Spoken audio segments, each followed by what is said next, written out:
माननीय स्पीकर साहब ने एक डायरेक्शन दिया 115(1) में और ये कहा सभापति महोदय लीडर ऑफ द अपोजिशन को कि जब आप कोई चीज बोल रहे हैं तो उसको ऑथेंटिकेट करिए। और उनके 6 ऐसे पॉइंट हैं राष्ट्रपति अभिभाषण में जिसके समर्थन में मैं बोलने के लिए खड़ा हुआ हूं, जिसमें मुझे लगता है कि इस पूरे पार्लियामेंट का जो एक उद्देश्य है बनने का, जो कॉल एंड सगधर कहता है कि लीडर ऑफ द अपोजिशन वैसा होना चाहिए जिसको पार्लियामेंट्री स्किल के बारे में, रूल के बारे में, कंट्री के बारे में, देश के प्रधानमंत्री के बारे में, देश की स्वतंत्रता के बारे में, सॉवरेनिटी के बारे में पूरी जानकारी होनी चाहिए। और मैं बड़े ही दुखी मन से यह बात बोलने जा रहा हूं कि वर्षों बाद ये चौथा मेरा टर्म है। इस चौथे टर्म में मुझे पहली बार एक ऐसा लीडर ऑफ द अपोजिशन दिखाई दे रहा है जो दुनिया में भारत कैसे कमजोर हो, देश के कैसे टुकड़े हो, किस तरह की विदेशी ताकतों के साथ मिलकर यहां की सोसाइटी को बरगलाया जाए, गलत बयानी किया जाए। और इस पार्लियामेंट में 105 जो हमको मिला हुआ अधिकार आर्टिकल 105 में फ्री एंड फेयर डिस्कशन का, उस फोरम का मिसयूज करके पूरे देश को गुमराह किया जाए। इसीलिए आपके माध्यम से मेरा विपक्ष के नेता पर आरोप भी है और उनको चैलेंज भी है और आपसे आग्रह भी है सभापति महोदय कि मैं जितनी बातें कह रहा हूं उस सबको मैं ऑथेंटिकेट करूंगा। और यदि राहुल गांधी जी में, लीडर ऑफ द अपोजिशन में हिम्मत है तो वो सारी बातों को ऑथेंटिकेट करें, नहीं तो वो फ्लोर ऑफ द हाउस इस्तीफा दें। सबसे पहला सवाल उन्होंने 6 ऐसे पॉइंट के, मैं 6 विषय पर जो है आपके सामने और पूरे देश को ये बताना चाहता हूं। सबसे पहले उन्होंने कहा कि this phone is not made in India, this phone is assembled in India. और ऐसे करके जो है उन्होंने फोन दिखाया सर, ये फोन ऐसे दिखाया सर। अब आप समझिए सर, अपने दिल से जानिए पराये दिल का हाल। कांग्रेस ने इस देश को किस तरह से विदेशियों के हाथ गिरवी रख दिया, ये मैं कहानी बताना चाहता हूं। ये मैं पेपर लेकर आया हूं सभापति महोदय। ये ITA 1 जब चिदंबरम इस देश के वित्त मंत्री थे, चिदंबरम जी इस देश के कॉमर्स मिनिस्टर थे, 96-97 में इंटरनेशनल टेलीकॉम एग्रीमेंट ITA 1, ये पूरे देश को जानने का सवाल है। ITA 1 में उस वक्त केवल 14 कंट्री सिग्नेटरी थे। पूरी दुनिया में 195 कंट्री है। चाइना उस सिग्नेटरी नहीं था, उसका पार्ट नहीं था। लेकिन इस देश को बेचने के लिए जो सॉफ्टवेयर, हार्डवेयर, इलेक्ट्रॉनिक्स, टॉयज, ये सब जो पूरी दुनिया में बनाते थे मैन्युफैक्चरर, यूरोपियन यूनियन के दबाव में इस सरकार ने और उस तत्कालीन वित्त मंत्री ने पैसे लेकर उस एग्रीमेंट को साइन कर लिया। और क्या साइन कर लिया ITA 1?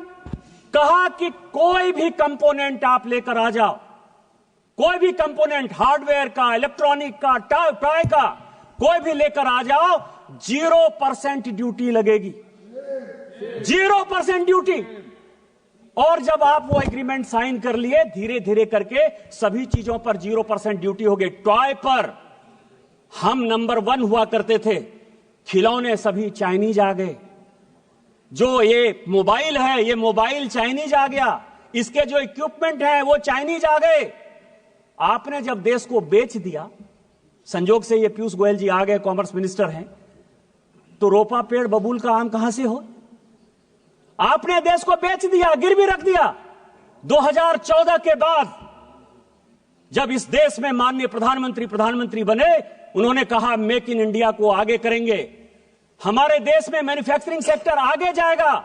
सारी टेलीकॉम कंपनियों को उन्होंने कहा आज तो असेंबलिंग हो रही है। और पीयूष गोयल जी मुझसे ज्यादा बोलेंगे कि 2015 में जब ITA 2 आया कि इसको साइन करना है, तो माननीय पीयूष गोयल जी ने जाकर, इस सरकार ने जाकर माननीय प्रधानमंत्री जी के आदेश पर ITA 2 का सदस्य आज तक हम नहीं बने। और यही कारण है कि हम आज इस मोबाइल के नंबर 1 मैन्युफैक्चरर हैं। आप ऑथेंटिकेट करो। आप एआई की बात कर रहे हो, आप प्रधानमंत्री को मैन्युफैक्चरिंग समझा रहे हो, प्रोडक्शन समझा रहे हो, कंज्यूमर समझा रहे हो। आपने जो देश को गिरवी रखा, आपने जो देश को बेचा, यदि आपके पास प्रमाण है कि माननीय प्रधानमंत्री जी ने यहां के मैन्युफैक्चरिंग सेक्टर को नहीं बढ़ाया, चाइना को उन्होंने बैन नहीं किया, आज चाइना को कंपटीशन यदि हम नहीं दे रहे हैं, तो आप ऑथेंटिकेट करो, नहीं तो आप देश से माफी मांगो कि आपने माननीय प्रधानमंत्री जी के इमेज को खराब किया। दूसरा बॉर्डर का सवाल है। फिर मैं कहूंगा सर, मैं कई एक किताब कोट करके आया, उन्होंने कहा बॉर्डर में चाइना जो है लेके चला गया। वैसे राजीव रंजन सिंह जी मुझे बहुत कह रहे थे कि चौकीदार वाला बात कहा और सुप्रीम कोर्ट के जजमेंट से जो है भाग गया। ऐसे ही भगौड़ा है, झूठ बोलने की आदत है, कभी झूठ बोल दिया और कहीं दबाव आ गया तो वापस चले जाते हैं। लेकिन इस देश के बॉर्डर और सैनिकों के लिए बहुत इंपॉर्टेंट बात है। क्या बात कहा उन्होंने सर, कि माननीय प्रधानमंत्री जी, जिनके पीछे वो तीसरी बार देश के प्रधानमंत्री बने, 140 करोड़ लोगों का जो विश्वास है वो माननीय प्रधानमंत्री पर है, इसीलिए तीसरी बार उनको प्रधानमंत्री बनाया। दुनिया के फोरम पर जब वो जाते हैं तो आज दुनिया में चाहे रूस यूक्रेन वार हो रहा हो, चाहे यूरोपियन यूनियन में परेशानी हो रही हो, चाहे इजराइल में परेशानी हो रही हो, फिलिस्तीन में परेशानी हो रही हो, पूरी दुनिया भारत की तरफ देखती है। लेकिन ये किसने पैदा किया? मैं लेकर आया हूं सर आचार्य कृपलानी। सभी को जानने वाला सवाल है, आचार्य कृपलानी कांग्रेस के बड़े नेता थे। उनकी वाइफ सुचेता कृपलानी जो है उत्तर प्रदेश की मुख्यमंत्री भी बनी। कांग्रेस पार्टी से आचार्य कृपलानी ने इस्तीफा क्यों दिया?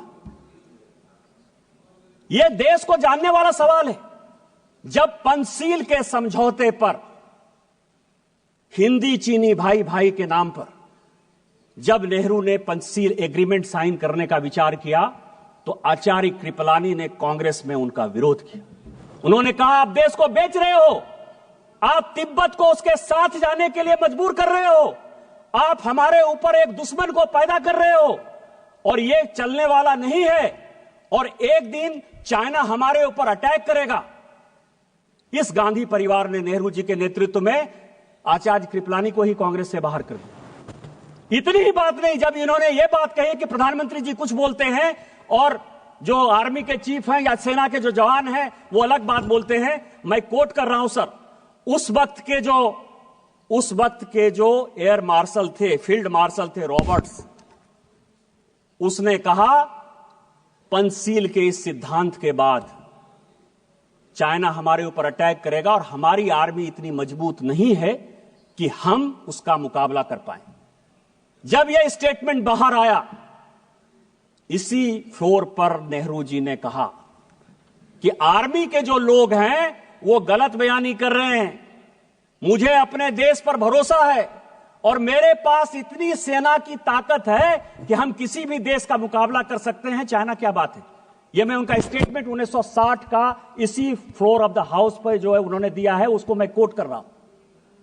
और 61 में जब करियप्पा जी रिटायर हो रहे थे, फील्ड मार्शल करियप्पा बड़े फील्ड मार्शल थे, तो उन्होंने कहा कि मुझे फक्र इस बात का है कि मैं सैनिकों को मरते हुए नहीं देख पाया, उसके पहले ही मैं रिटायर हो रहा हूं। और जो 62 में हुआ यह पूरी दुनिया जानती। और उसके बाद क्या हुआ? लगातार हम चाइना के साथ बॉर्डर डिस्प्यूट में लगे हुए हैं। और मैं एक पेपर लेकर आया हूं सर कि 1981 में राहुल गांधी जी की दादी इंदिरा गांधी जी ने एक एग्रीमेंट साइन किया और उस एग्रीमेंट को साइन किया उस वक्त के चाइना के जो वित्त मंत्री थे, फॉरेन मिनिस्टर थे, आर्मी डिफेंस मिनिस्टर थे, हुआंग हुआ और इंदिरा गांधी के बीच में 1981 में समझौता हुआ।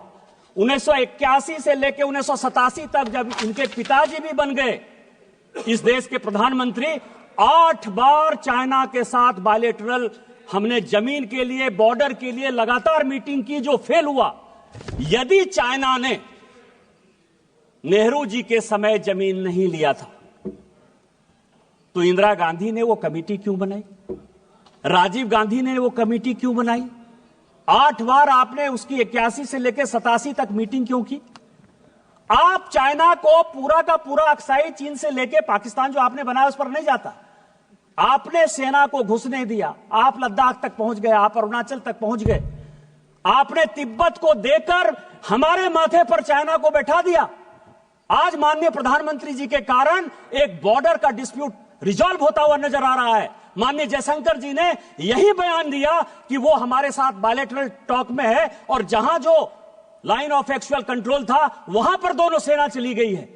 इस प्रधानमंत्री जी के जिस मजबूती के कारण चाइना आज पूरी दुनिया में परेशान नजर आ रहा है, आप जो है उस प्रधानमंत्री जी को प्रेज करने के बदले, पूरे देश में उनकी वाहवाही करने के बदले अपने चाहे नेहरू का समस्या हो, चाहे इंदिरा जी का समस्या हो, चाहे राजीव गांधी का समस्या हो, उस समस्या को जो है चूंकि आप रिजॉल्व नहीं कर पाए, आपने चाइना को माथे पर बैठा दिया। आज माननीय प्रधानमंत्री जी उसको रिजॉल्व कर देंगे तो आपका सारा विषय खत्म हो जाएगा, क्योंकि चाइना के साथ आपका एग्रीमेंट है। चाइनीज कम्युनिस्ट पार्टी के साथ कांग्रेस पार्टी ने क्या एग्रीमेंट किया है आज तक पूरी दुनिया को नहीं पता है। तो चाइना के एजेंट के तौर पर जो आप बैठे हुए हो, इस कारण से माननीय प्रधानमंत्री जी को बदनाम करने के लिए, देश को गुमराह करने के लिए बात कर रहे हो। आप on the floor of the house माफी मांगो और ऑथेंटिकेट करो इन चीजों।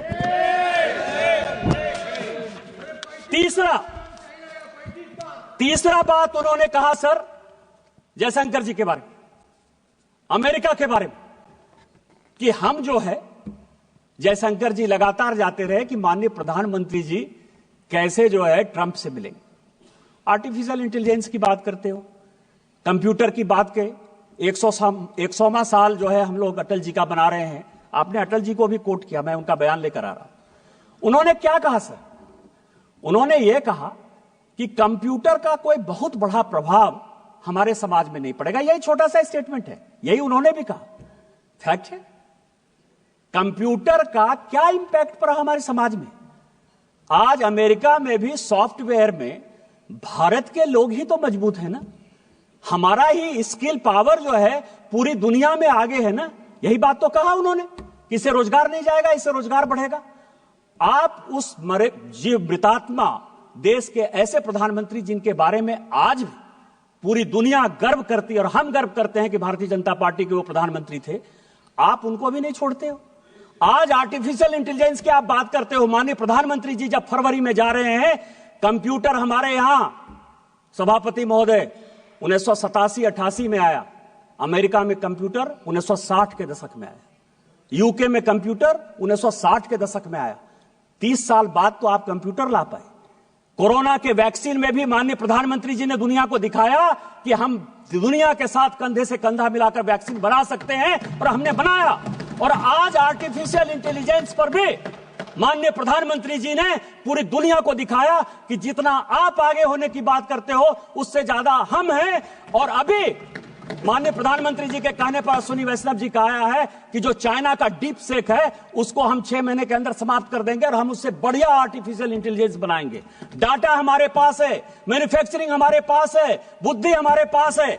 लेकिन आप क्या कर रहे हो कि अमेरिका में जयशंकर जी गए। मैं 27 जनवरी, पूरे हाउस के जानकारी के लिए, 27 जनवरी 2025 व्हाइट हाउस का जो स्टेटमेंट है वो पढ़ देना चाहता हूं। वो कहते हैं कि अमेरिका के राष्ट्रपति ने भारत के प्रधानमंत्री से बात की। व्हाइट हाउस का स्टेटमेंट है, देश का स्टेटमेंट नहीं है।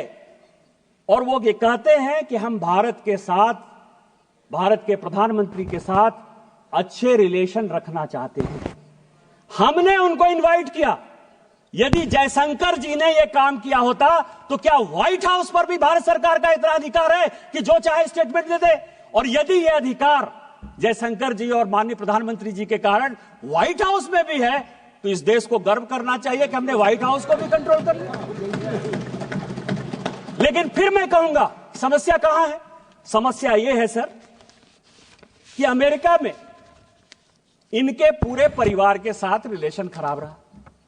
मैं अभी CIA की रिपोर्ट देख रहा था, 1971 की, 1972 की, 1973 की। वो ये कह रहा है कि भारत की इकोनॉमी रसातल में जा रही है। ये पाकिस्तान को अटैक करके जो है एक एक्सपेंशन के मोड में जाना चाहती है, लेकिन इसका अपना कुछ नहीं है। ये रूस के साथ मिलकर जाना चाहती है और हम भारत को बैन करेंगे।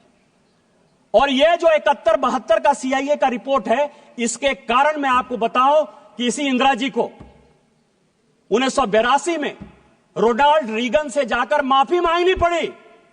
आप उस परिवार के आदमी हो, वो देश के प्रधानमंत्री। मैं नहीं बोलना चाहता था, मुंह नहीं खोलवाना चाहता था मैं, लेकिन 1982 में इंदिरा जी ने अमेरिका जाकर रोनाल्ड रीगन से माफी मांगी कि जो हो गया सो हो गया, हमको माफ कर दीजिए। और हम देश को एक वो देश था, और आज माननीय प्रधानमंत्री जी के नेतृत्व में यह देश है कि ट्रंप खुद से फोन करते हैं और ट्रंप व्हाइट हाउस में पूरा बताते हैं कि हमने उनको बुलाया है, हम उनके साथ अच्छा रिलेशन रखना चाहते हैं। देश कहां चला गया और आप कहां खड़े हो? तीसरा सवाल है सर, इन्होंने महाराष्ट्र इलेक्शन की बात की और चुनाव, चौथा पॉइंट सर, और इन्होंने इलेक्शन कमीशन के अपॉइंटमेंट की बात की। अपॉइंटमेंट की बात की सर, सुप्रीम कोर्ट का जजमेंट मैंने देखा। सुप्रीम कोर्ट के जजमेंट ने कहा कि जो इलेक्शन कमीशन का जो अपॉइंटमेंट है वो ट्रांसपेरेंट नहीं है। ये आज सुप्रीम कोर्ट में केस हुआ तो ये जजमेंट आया, और ये भी कहा कि ये जजमेंट मैं टेम्पोररी दे रहा हूं, लेकिन पार्लियामेंट को ही अधिकार है कि कानून बनाए। कैसे बनाना है, इसी पार्लियामेंट ने पास किया कि कौन कौन लोग होंगे और इलेक्शन कमीशन का अपॉइंटमेंट कैसे होगा, बनाया सर। लेकिन मैं जो महत्वपूर्ण बात कह रहा हूं कि चुनाव आयोग पर इतना आरोप आप लगा दिए। MS गिल चुनाव आयुक्त थे, मुख्य चुनाव आयुक्त थे, रिटायर हुए सर, कांग्रेस पार्टी के सदस्य हो गए, राज्यसभा से मेंबर हो गए, और देश के मंत्री हो गए स्पोर्ट्स के। नवीन चावला सर, नवीन चावला, अब उनको मैं श्रद्धांजलि देता हूं, अभी उनकी डेथ हुई, लेकिन पूरी दुनिया जानती है कि जो विदेशी लॉबी है, मदर टेरेसा पर बहुत अच्छा बुक लिखा उन्होंने सर, और जो वो लॉबी सोरेस के साथ जो लॉबी गांधी परिवार को मदद करती है और जो देश के टुकड़े टुकड़े करना चाहती है, उस लॉबी के सबसे बड़े समर्थक थे। उस नवीन चावला को आपने, जो सेक्रेटरी एमपैनल नहीं था, जानकारी के लिए, उसको जबरदस्ती सेक्रेटरी एमपैनल कराया और सीधा चीफ इलेक्शन कमिश्नर बना दिया। आज यदि सुप्रीम कोर्ट के आदेश के बाद हम कानून चेंज करके लेकर आए और उसमें आप भी बैठोगे, पैनल हम देंगे, तो इसके पहले तो आपने कभी लीडर ऑफ द अपोजिशन को नहीं पूछा। जब तक 2014 तक सरकार रही, मैं राहुल गांधी जी, पूरी कांग्रेस पार्टी और पूरे विपक्ष को चैलेंज करता हूं कि आपने इलेक्शन कमिश्नर के अपॉइंटमेंट में, चीफ इलेक्शन कमिश्नर के अपॉइंटमेंट में एक बार भी किसी विपक्ष के आदमी से कंसल्ट किया है? आजादी के 1950 से लेकर 2014 तक आप अपने चपरासी को, अपरासी को, कार्यकर्ता को, जिसको आपने चाहा जो है इलेक्शन कमिश्नर बना दिया। 100 चूहे खाकर बिल्ली चली हज को। आज हम ट्रांसपेरेंसी के साथ आगे बढ़ रहे हैं, और उसके बाद आप चुनाव पे जो ताकतें ऐसी हैं जो भारत की डेमोक्रेसी को कमजोर करना चाहती हैं, उन ताकतों के साथ मिलकर आपने जो है पूरा का पूरा महाराष्ट्र इलेक्शन का जो है हिसाब किताब दे दिया। मैं कुछ सीटें लेकर आया हूं सभापति महोदय, बस 2-4 मिनट में खत्म कर दूंगा। स्पीकर महोदय, एक ही सेकंड केवल 2 मिनट। नहीं, आप बैठिए, फिर आपको मूव। अच्छा, एक ही सेकंड। हाँ, इस महत्वपूर्ण चर्चा पर लंबी सूची है, इसीलिए सभा की अनुमति हो तो सभा की कार्यवाही 11 बजे तक बढ़ा दी जाए। बोलिए सभापति महोदय, महाराष्ट्र इलेक्शन में सभी ईवीएम पर आ जाइए, ईवीएम पर आ जाइए। ईवीएम किसने लाया? हम लेकर आए ईवीएम। मैं जब 2009 में पहली बार सांसद बना तो ईवीएम से ही जीत कर आया। आपकी सरकार बन गई ईवीएम, इसका मतलब कि आप चोरी करते थे ईवीएम में? आप बताओ देश को कि ईवीएम जो है मैनिपुलेट होता है। नवीन चावला के माध्यम से हमने मैनिपुलेट कर लिया, MS गिल के माध्यम से हमने मैनिपुलेट कर लिया। माफी मांगो, और यदि आप ये माफी मांगते हो तो शायद इसके बारे में माननीय प्रधानमंत्री जी चर्चा कर सकते हैं। ईवीएम तो आप ही लेकर आए हो, लेकिन जो आपने जनता के मन में डेमोक्रेसी के खिलाफ, महाराष्ट्र के रिजल्ट के खिलाफ, महाराष्ट्र की जनता को जो आपने उसका अपमान किया, उस मैंडेट का अपमान किया, उसका कौन हिसाब किताब देगा? मैं केवल कुछ सीटें पढ़ना चाहता हूं सभापति महोदय। अकोला वेस्ट 18,000 वोट पड़ा, ठीक है, आपकी बात मैंने मान लिया। 1,000 से लेके 70,000 तक वोट जो है किसी किसी विधानसभा में बढ़ा है। अकोला वेस्ट 18,000 वोट बढ़ा, जीती कौन? कांग्रेस। नागपुर वेस्ट 22,000 वोट बढ़ा, जीता कौन? कांग्रेस। नागपुर नॉर्थ 23,000 वोट बढ़ा, जीता कौन? कांग्रेस। यवतमाल 13,000 वोट बढ़ा, जीता कौन? कांग्रेस। मालेगांव 40,000 वोट बढ़ा, जीते कौन? ओवैसी साहब की पार्टी।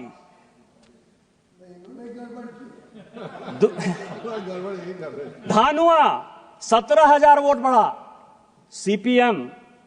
भिवंडी 40,000 वोट बढ़ा, समाजवादी पार्टी। और मुंबई नॉर्थ 41,000 वोट बढ़ा, NCP Sharad Pawar. Kindly conclude sir. आप ये समझें, ये विधानसभा वाइज सभी पॉलिटिकल पार्टी चुनाव जीती है सर। आप किस तरह की बातें करते हो?